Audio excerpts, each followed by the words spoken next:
Hello बच्चों। तो कैसे हो सारे यार। उम्मीद करता हूँ सारे बढ़िया होंगे यार। मैं हूँ विश्वास राणा और आप देख रहे हैं फाउंडेशन गुरु। नाम तो सुना ही होगा। चलो, आज हम टॉपिक पढ़ने वाले हैं भाई, impact of globalisation in India. Okay. और ये जो टॉपिक है ना, ये बहुत इंपॉर्टेंट है बेटा। ठीक है। आई नो काफी सारे इसके पार्ट्स हो चुके हैं। ठीक है, काफी बच्चे बोल रहे सर आप तो बहुत ज्यादा पार्ट्स बना रहे हो। पर देखो एक बात है, अगर आपने इन सारे पार्ट्स को अच्छे से पढ़ लिया ना बेटा, इस बात की गारंटी मैं दे रहा हूं कि आपके पेपर में 1% भी मार्क्स नहीं कटने वाला। इस बात की गारंटी मैं दूंगा। ठीक है। आई नो अभी इसके 10-11 पार्ट्स आ सकते हैं। मैंने कोई इतना नहीं सोचा था कि भाई इतना लंबा जा सकता है, मगर क्वेश्चन आंसर ज्यादा आएंगे। अगर आपने क्वेश्चन आंसर्स नहीं करने तो आप उसको स्किप कर सकते हो, मगर एडवाइस आपके लिए यही है कि क्वेश्चन आंसर्स को भी ध्यान से पढ़ना है। ठीक है। कि देखो जब तो हमने चैप्टर पढ़ लिया, उसके बाद ही हम क्वेश्चन आंसर्स कर सकते हैं। ओके। और डायरेक्ट क्वेश्चन इसमें उठेगा ही उठेगा कि what are the impacts of globalisation in India. अब आपके हिसाब से इम्पैक्ट अच्छा होगा या बुरा होगा, आपको क्या लगता है? ओके। तो globalisation create a competition, competition जब लाता है, ठीक है, तो जो लोकल प्रोड्यूसर होते हैं ना उनको नुकसान है। लोकल प्रोड्यूसर, एक एग्जांपल लेकर चलता हूं। मान लो मैं इधर छोटा सा मेरी एक दुकान थी, ठीक है, बर्गर की बनी। मान लेते हैं, अभी मानने में कुछ नहीं जा रहा, वैसे बर्गर उस टाइम पीरियड में थे भी नहीं। ठीक है, मेरी दुकान है बर्गर की, अभी तक बाहर से कोई कंपटीशन नहीं आया। जब लिबरलाइजेशन हुआ, प्राइवेटाइजेशन हुआ, ग्लोबलाइजेशन हुआ, तो बाहर से कंपटीशन आया। देखो लिबरलाइजेशन का मतलब क्या, बैरियर्स को हटाना। ग्लोबलाइजेशन का मतलब क्या है, इंटरलिंक करना। प्राइवेटाइजेशन का मतलब क्या है, प्राइवेट कंपनीज को लाकर आना। बस जब ये तीनों टर्म्स लेकर आए तो कंपटीशन बढ़ेगा, और जब कंपटीशन बढ़ेगा तब कहीं ना कहीं मेरे को भी नुकसान हो सकता है। ठीक है, लोकल प्रोड्यूसर्स को है वो नुकसान हो सकता है। ओके। मगर जो वेल ऑफ सेक्शंस में रहते हैं, अर्बन एरियाज, उनको भी थोड़ा सा फायदा होगा कि उनको अच्छा प्रोडक्ट मिलेगा और बढ़िया। ठीक है। तो there is a greater choice before these consumers. मैंने आपको पहले बता दिया था, अगर ज्यादा कंट्रीज आ रही है, इंडिया में इन्वेस्ट कर रही है, इंडिया में और चीजें लेकर आ रही है, तो हमारे पास चॉइसेस ज्यादा हो जाएंगी। बोलो यस या नो, चॉइसेस ज्यादा, और जब चॉइसेस हमारे पास ज्यादा हो जाएगी तो फायदा आपका भी होगा। ठीक है, क्वालिटी मिलेगा हमको, क्वालिटी अच्छी चीज मिलेगी, क्योंकि हर कंपनी यही चाहेगी कि मैं अपना प्रोडक्ट अच्छा और सस्ता बेचूं, बस एट लोअर प्राइसेस। कंपटीशन बढ़ेगा ना, अभी मैंने आपको बताया कंपटीशन बढ़ेगा, और जब कंपटीशन बढ़ गया तो सबको ही बोलेगा यार, सारे सोचेंगे अच्छा तो दे रहे हैं, अब सस्ता भी देना। आज की डेट में तभी बर्गर जो बर्गर किंग अगर आप जाओगे ना, 38 रुपीज का बर्गर है। बस वो कहता हम we can provide you burger at rupees 38, जहां पर आपको बैठने की भी जगह मिल जाएगी अच्छी खासी। एक कोल्ड ड्रिंक ले लो, बस हो गया आपका। दो, सॉरी, दो कोल्ड ड्रिंक लोगे, या फिर दो स्ट्रोज ले लो, एक कोल्ड ड्रिंक लेकर दो स्ट्रोज ले लो, काम बन गया आपका। 40 रुपए की कोल्ड ड्रिंक का गिलास आ जाएगा, 30 रुपए का वो, 70 रुपए का वो हो जाएगा।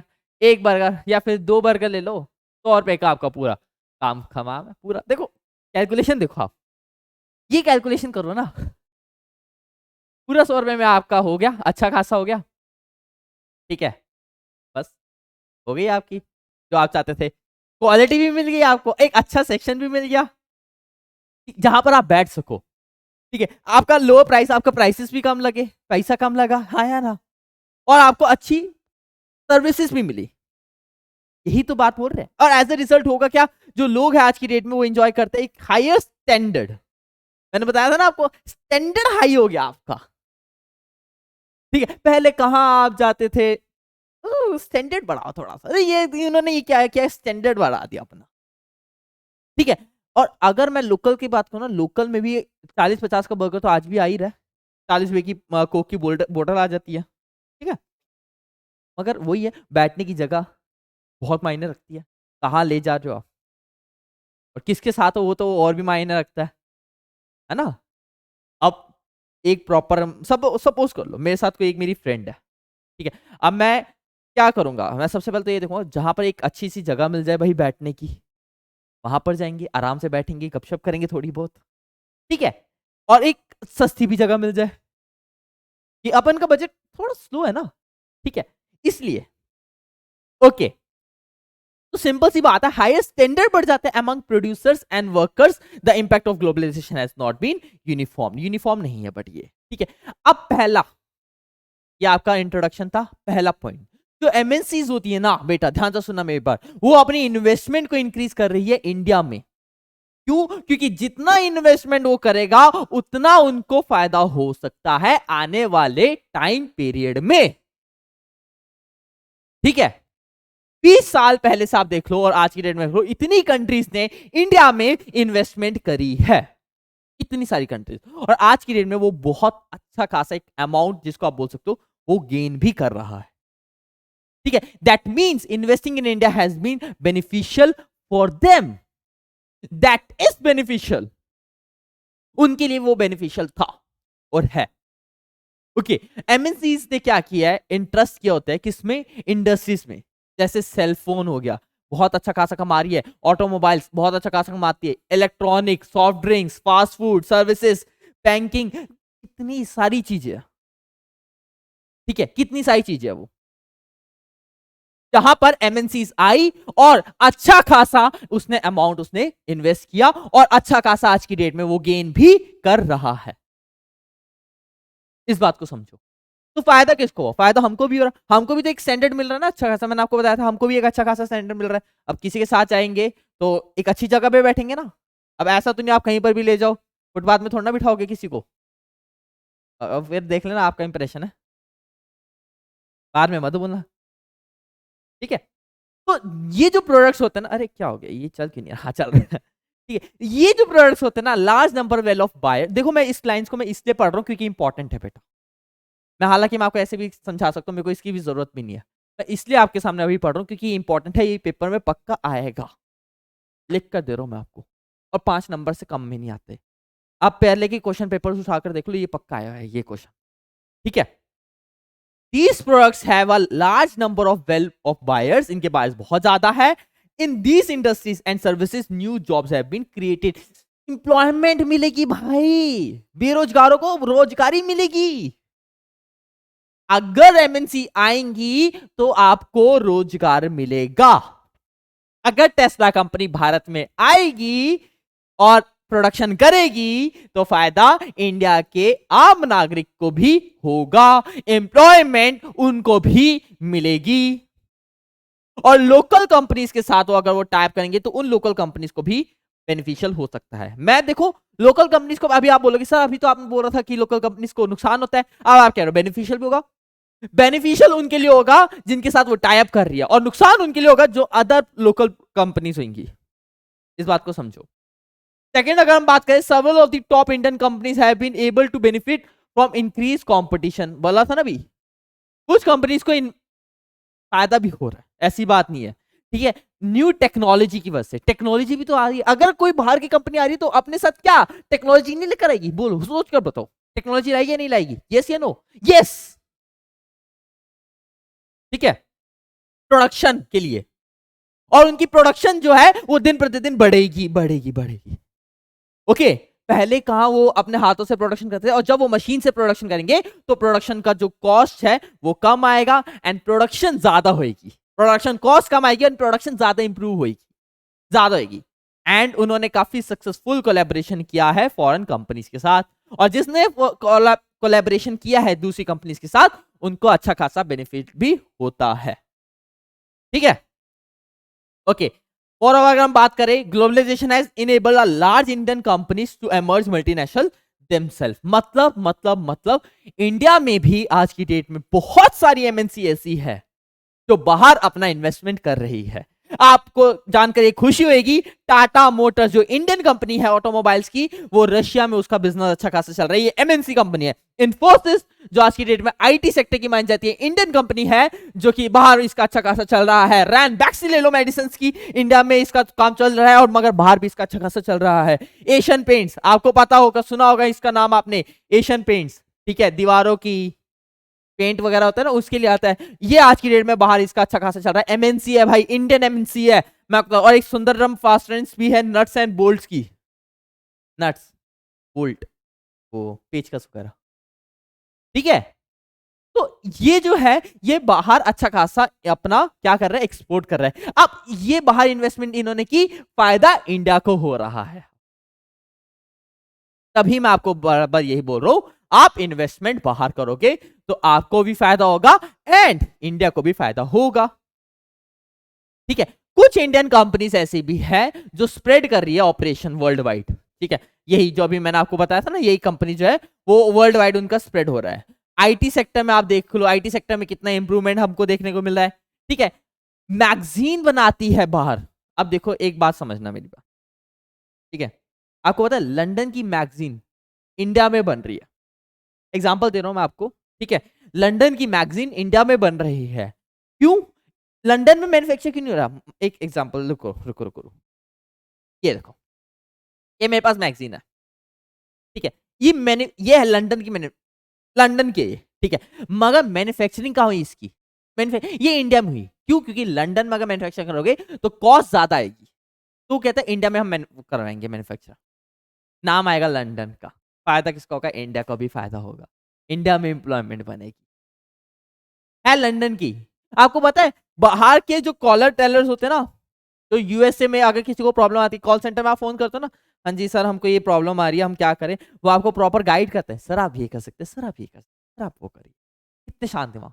आपको पता है यूएसए को भी तो दिक्कत आती है कि ऐसी, वो जब कॉल सेंटर पे काम करते हैं तो उनके कॉल सेंटर्स जो है वो इंडिया में लगते हैं। ये बात पता है आपको? इंडिया में भी कॉल सेंटर्स है यूएसए के। मेरा एक दोस्त है वो करता है, इसमें वो कर रहा है, उसकी इंग्लिश मतलब मान के चलो ऐसा लगता है कि वो इंडियन नहीं है जब वो इंग्लिश में बात करता है। तो हमारे में ना एक एक्सेंट होता है कि लाइक अगर मैं बोल रहा हूँ, जैसे मान लो the Indian company producing a magazine for the London based company and sale centre call centres are some examples. मगर जब वो बोलेगा ना तो आपको लगेगा नहीं वो इंडियन है, बात करते आपको लगेगा हाँ अमेरिकन है वो, फोन पे कभी बात करना तो। एक्चुअली मेरे साथ उसने प्रैंक किया था इसलिए मेरे को याद है, वो कभी नहीं भूला मैं। हमारे सामने चलो दोस्त वगैरह होते तो इंग्लिश में ज्यादा बातें नहीं होती, हिंदी में ही चलो हो जाती है। ठीक है, अनटिल अनलेस आप कोई एक वहां नहीं जा रहे, प्रॉपर जगह में प्लेस में जा रहे, ऑफिशियल वर्क के लिए नहीं जा रहे। मगर मैंने उसको कभी ऑफिशियल काम मुझसे हुआ नहीं था मेरा, तो उसने मेरे साथ प्रैंक किया था, फोन किया था, अननोन नंबर से ही फोन आया था, मेरे को ऐसा लग रहा था यूएसए का ही है। तो मैंने बोला हेलो, तो उसने मेरे से प्रॉपर किया, हेलो सर आई यू विश्वास राणा? हाँ जी कौन?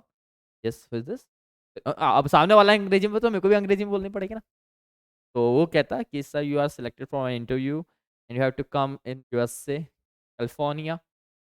पहले तो मेरे को समझ में भाई कौन सा इंटरव्यू, अब एक इंटरव्यू मैंने दे रखा था पहले से, मैं सिलेक्ट हो गया वो, मैं तो उसके लिए एलिजिबल भी नहीं था, मैं कैसे सिलेक्ट हो गया? मेरे को अंदर से ना मेरे को भरोसा नहीं था कि मैं उसके लिए एलिजिबल नहीं था। मैं, मेरी एज जो थी ना वो थोड़ी छोटी थी, अभी तक तो मैंने बस ऐसे ही मजे मजे में दिया था, सिलेक्ट कैसे हो गया? तो सर आपके पास मतलब, मेरे पास डिग्री नहीं थी, जो जॉब के लिए मैंने अप्लाई किया था वो मेरे पास डिग्री नहीं थी एंड अप्लाई हो गया। मैंने कहा ये कैसे पॉसिबल है सारा? मैंने कहा मैं तो अभी, मेरे को टाइम है अभी इसमें आने के लिए, अभी से सिलेक्ट हो, सर यू आर सिलेक्टेड। ठीक है, तब उसने मेरे को बाद में बताया भाई सच में तो टिकट नहीं करवा रहा तू। यार हट यार तेरी, चलो कोई नहीं, होता है ऐसा भी। ठीक है, तो कॉल सेंटर्स इंडिया में भी है, और किसके कॉल सेंटर्स है? वो बाहर के कॉल सेंटर। ओके, अगर हम बात कर रहा हूं कि इंजीनियर्स की, तो इंजीनियर्स भी हमारे यहाँ के सस्ते में काम कर देते हैं।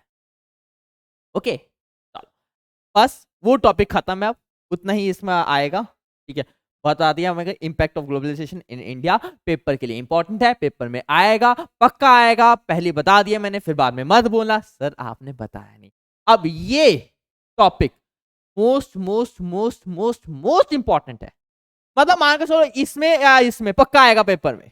SEZ स्पेशल इकोनॉमिक जोन होता क्या है? आपकी टेक्स्ट बुक में ना, ये जो एनसीईआरटी की बुक होती है उसमें छोटे से बॉक्स में, येलो बॉक्स में दे रखा होता है, आप उसको इग्नोर करते हैं और वही पेपर में आता है। बताता हूँ कैसे आएगा, ध्यान से सुनना। SEZ स्पेशल इकोनॉमिक जोन, देखो एक बात ना समझो मेरी, चींटियों को, ठीक है, चींटियों को अगर हम चीनी डाल देंगे तो वो अट्रैक्ट होंगी जल्दी से, यस या नो? वो अट्रैक्ट होती है चीनी अगर हम डाल देंगे, तो चींटी भी वहीं जाती है जहां मीठा हो। वैसे ही इंडिया में भी हमको फॉरेन कंपनीज को अट्रैक्ट करना था अपनी तरफ। हमने क्या किया, फॉरेन कंपनीज को अट्रैक्ट करना अपनी तरफ, सो दैट फॉरेन कंपनीज आए इंडिया में इन्वेस्टमेंट करे। ओके, तो हमने उनके लिए ना बोला भैया आप इंडिया में आओ, आपको हम चीजें प्रोवाइड करेंगे। इसके क्या क्या प्रोवाइड करोगे, बोला हम आपको इलेक्ट्रिसिटी देंगे अच्छी खासी, वर्ल्ड क्लास फैसिलिटीज देंगे, इलेक्ट्रिसिटी अच्छी देंगे, वाटर रोड्स रोड्स अच्छा है हमारा, ट्रांसपोर्ट सिस्टम अच्छा है, स्टोरेज आपको बहुत बढ़िया देंगे, एजुकेशनल फैसिलिटीज हम आपको प्रोवाइड करेंगे। ठीक है, आपको अगर आप आ रहे हो ना हमारे इंडिया में इन्वेस्टमेंट करते हो ना, तो आपको टैक्स नहीं देना पड़ेगा कुछ 5 साल तक। ये भी बोल रहा भाई आपको 5 शुरुआत के 5 साल टैक्स मत दो, बस आप आओ। ये बात को समझो। अब कंपनीज बोलती है क्या बात है यार, स्पेशल इकोनॉमिक्स सुन दो। और आपको क्या लग रहा है बस इंडिया कर रही है, चाइना भी करता है। देखो बाहर की कंपनीज को आपको लेकर आना है जिससे वो इंडिया में आए और इन्वेस्टमेंट करे, बस आपका मेन मोटिव ये इंडिया में इन्वेस्टमेंट होनी चाहिए, बस सिंपल। ठीक है, उन्होंने बोला हम आपके लेबर लॉस को भी थोड़ा सा कर देंगे, छूट वगैरह दे देंगे। ओके, उन्होंने बोला कि आपको 5 साल तक तो टैक्स नहीं देना पड़ा, चलो ठीक है भाई। गवर्नमेंट पॉलिसीज हम आपके लिए थोड़ी बहुत लेकर आ सकते हैं, बढ़िया बढ़िया, आपकी आपकी कंपनी को फायदा होगा। ठीक है, ये स्पेशल इकोनॉमिक जोन। ठीक है, अब कंपनीज क्या करती है, देखो ये बड़ी कंपनी, ये एमएनसी कंपनी है, ये बोल रही है now we are ready to invest. क्यों रेडी हुई इन्वेस्ट करने के लिए, क्योंकि इंडिया ने SEZ स्पेशल इकोनॉमिक जोन लाया है। उसने देखा भाई इंडिया में इलेक्ट्रिसिटी अच्छी मिल रही है, इंडिया में शुरुआत में टैक्स नहीं देने पड़ेंगे, वाटर फैसिलिटीज अच्छी है, रोड अच्छे है, इधर के ट्रांसपोर्ट सिस्टम इन्होंने बोला बढ़िया है, कॉस्ट ऑफ लेबर इनका कम है। ठीक है, तो चलो भाई आ जाते हैं, हम भी इन्वेस्ट करते हैं। ठीक है, तब तक आप डिस्काउंट वगैरह नहीं दोगे लोगों को, तब तक वो इन्वेस्ट नहीं। मेक श्योर स्टेप्स क्या है, देखो क्वेश्चन इसका टॉपिक छोड़ो, टॉपिक क्या है, steps to attract foreign investment. आपको फॉरेन इन्वेस्टमेंट को अट्रैक्ट करना अपनी तरफ, कि फॉरेन इन्वेस्टमेंट को आप कैसे अट्रैक्ट कर सकते हो। ठीक है, आपको बस इतना बताना है, सिंपल। ओके, तो वही मैंने आपको बताया, शुरुआत के टैक्सेस माफ कर दो, वो कर दो, ये कर दो, कॉस्ट ऑफ लेबर कम कर दो, तभी तो वो अट्रैक्ट होंगे, वरना कहां से होंगे। नेक्स्ट आता है टॉपिक आपका, ये लास्ट टॉपिक है बेटा, इसके बाद आपके क्वेश्चन आंसर स्टार्ट हो जाएंगे फाइनली। चैप्टर खत्म। ठीक है, फिर एक्सरसाइज हमारी स्टार्ट है, टेंशन मत लो। क्वेश्चन आंसर्स फिर नेक्स्ट क्लास में आपको क्वेश्चन आंसर कहूंगा।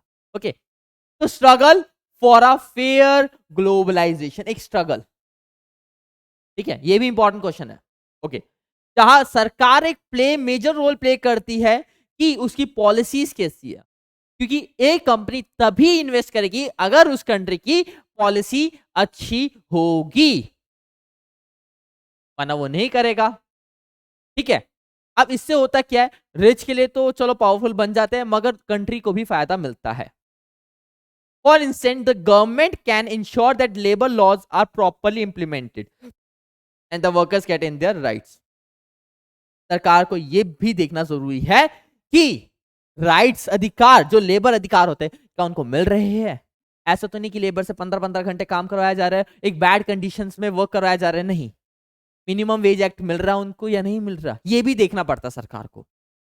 वो सपोर्ट करती है स्मॉल प्रोड्यूसर्स को, कि भाई जो स्मॉल प्रोड्यूसर होता है, जो छोटा छोटा सामान मानता है, उनको ही बोलते हैं कि हाँ भाई तुम भी इंप्रूव करो, तो दैट जब तक तुम इंप्रूव नहीं करोगे तब तक तुम्हारा भी फायदा नहीं होगा। ठीक है, और अगर नेसेसरी हो तो सरकार क्या करती है, ट्रेड और इन्वेस्टमेंट के ये बैरियर्स भी कभी कभी कर देती है। टेस्ला बेस्ट एग्जांपल आपको बताया अभी मैंने। ठीक है, कि अगर कोई कंपनी को अगर वो इंडिया में नहीं लाना चाहते तो उसके लिए ट्रेड बैरियर्स भी कर देते हैं। ठीक है, और WTO के रूल्स वगैरह को भी देखना पड़ता है भाई, बहुत सारी चीजें WTO रूल्स भी हमको जीने थोड़ा ना देती है। वो भी हमने रूल्स आती है, हाँ जी भाई आप ये नहीं कर सकते। जैसे अब हमने टिकटॉक बैन किया, हमको देना पड़ेगा, जो आप इंटरनेशनल ऑर्गेनाइजेशन को देना पड़ता है, क्यों कर रहे हो भाई बैन, क्यों किया आपने, हम ऐसे नहीं कर सकते बैन। हाँ, इससे एक आपको मैं बता देता हूँ, अगर आप चाहते हो चाइना के प्रोडक्ट को निग्लेक्ट करना, आपको खुद वहां पर रुकना पड़ेगा, आप खुद परचेस मत करो, अपने आप बंद हो जाएगा बस। चाइनीज प्रोडक्ट को एक छोटा सा आपने एक स्टेप उठाना, आज जो भी आप सामान लेने जा रहे हो अभी से, आप बस देख लो उसमें मेड इन क्या है, अगर मेड इन चाइना हो मत लेना वो। कोशिश करो मतलब निग्लेक्ट करो। ठीक है, दिवाली आ रही है ना, मान लो कभी भी आएगी, वैसा भी दिवाली आएगी नहीं अब तो चलेगी। ठीक है, होली आ रही है, चलो होली आ रही है ना, होली में रंग मत लगाना किसी को, चंदन से खेल कर देखना। मेरे को पता है इस मेरी वीडियो को ज्यादा से ज्यादा 500 लोग देख लेंगे भाई, 600 लोग देख लेंगे, और 600 लोगों से कुछ ज्यादा फायदा नहीं होगा, मगर देखो शुरुआत यहीं से होती है। ठीक है, क्योंकि होली के जो रंग होते हैं वो सारे, हाँ हो रहा है, चंदन से खेल लो, फूलों से खेल लो, पानी से खेल लो, रंग मत लगाओ, क्योंकि अल्टीमेटली फायदा उन्हीं को ही होता है। हाँ, अगर कोई इंडियन कंपनी आपको लग रहा है कि हाँ ये इंडियन है, ये यहाँ पर इंडिया में मैन्युफैक्चर, तो वो ले सकते हो। फिर हम बोलते हैं क्वालिटी नहीं है, हमको ये भी तो देख, सोच समझ के थोड़ा सा ना परचेज करो जब भी कोई सामान खरीदो। अपने घर में आज तक एक लगा दो, एक अपने ना मम्मी पापा को भी बोल दो, मम्मी पापा को ये वीडियो दिखा दो आज कि मम्मी पापा सर ने बोला था कि बाहर लाइटें नहीं लगानी, रोशनी करनी है ना, भगवान को आपने करना है, खुश करना है। भगवान ये नहीं दिखेगा कि हाँ भाई इसके घर में लाइट लगी है तो मैं उस घर में जाऊंगा। दिल साफ होना चाहिए बस इंसान का। आप दियो से अगर करोगे ना, भगवान को अगर कोई सच्चे मन से भी याद करेगा ना, तो भगवान उसकी हमेशा सुने, सच्चे मन से। ठीक है, आप दिया से भी आप लगा सकते हो, दियो से भी एक पॉजिटिव वाइब्स आती है। ऐसी बात नहीं कि लाइट, जहां पर लाइट नहीं लगेगी वहां पर भगवान कभी आएंगे नहीं, नहीं। घर साफ रखो, अपना मन साफ रखो, दिए लगाओ, बिल्कुल आएंगे।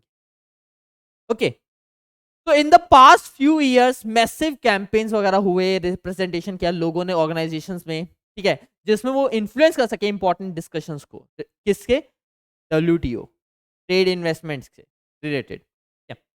And this has demonstrated the people can also play an important role in struggle of fair, कि हर एक को व्यक्ति चाहता है कि फेयर ग्लोबलाइजेशन, और फेयर ग्लोबलाइजेशन तब होगा जब इंपोर्ट उतना ही हो और एक्सपोर्ट भी उतना ही हो।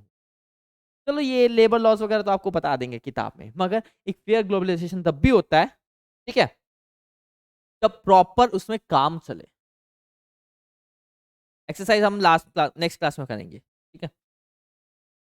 अगर एक कंट्री में इंपोर्ट ज्यादा हो रहा है एंड एक्सपोर्ट कम हो रहा है, तो कंट्री के लिए नुकसान माना जाएगा।